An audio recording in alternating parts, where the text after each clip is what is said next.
الحمد لوليه والصلاة على نبيه وعلى آله وأصحابه المتأدبين بآدابه اما بعد۔ ناظرین کرام، میں ہوں تارا جان حقانی اور آپ دیکھ رہے ہیں اسلام راہ نجات۔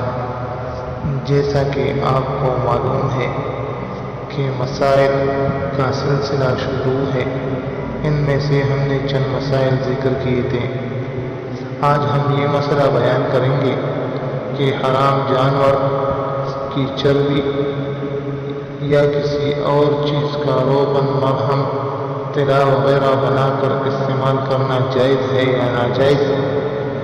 لیکن اس سے پہلے میں آپ کو ایک درخواست کرتا ہوں کہ ابھی تک اگر آپ نے ہمارا چینل سبسکرائب نہیں کیا ہے تو مہربانی کر کے ہمارے چینل کو سبسکرائب کریں۔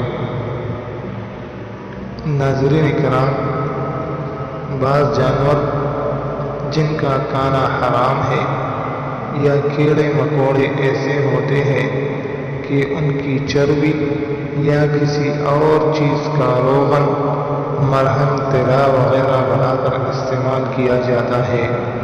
اس سلسلہ میں اصولی طور پر یہ بات رکھنی چاہیے کہ جو اشیاء نجس بعینہ پورے وجود سمیت ناپاک ہیں، ان کو نہ کھانا درست ہے اور نہ ان کا خارجہ استعمال یعنی جسم پر لگانا بھی جائز نہیں، جیسے خون، مردار کا گوشت جس میں بہتا ہوا خون بھی پایا جاتا ہو، سور، شراب، پیشاب اور پاخانہ وغیرہ۔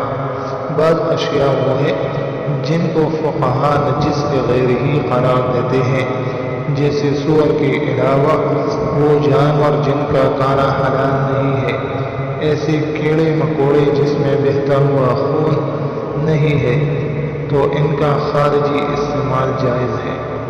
لہذا اب ایسے تیلوں اور مرہموں کے احکام حسب ذیل ہیں۔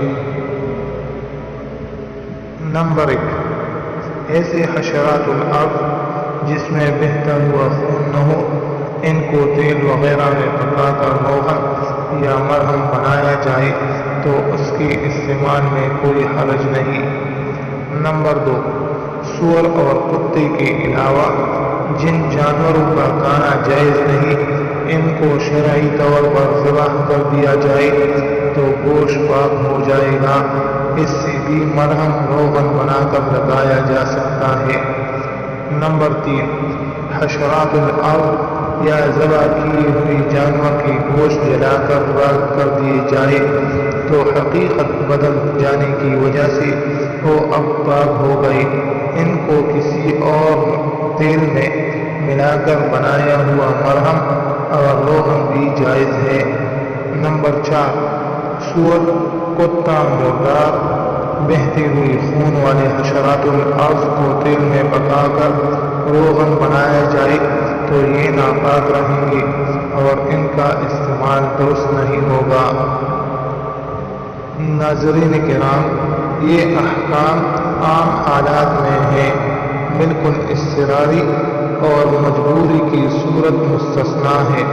اس وقت تو شریعت ضرورت کے مطابق ناجائز چیزوں کے استعمال کی بھی اجازت دیتی ہے۔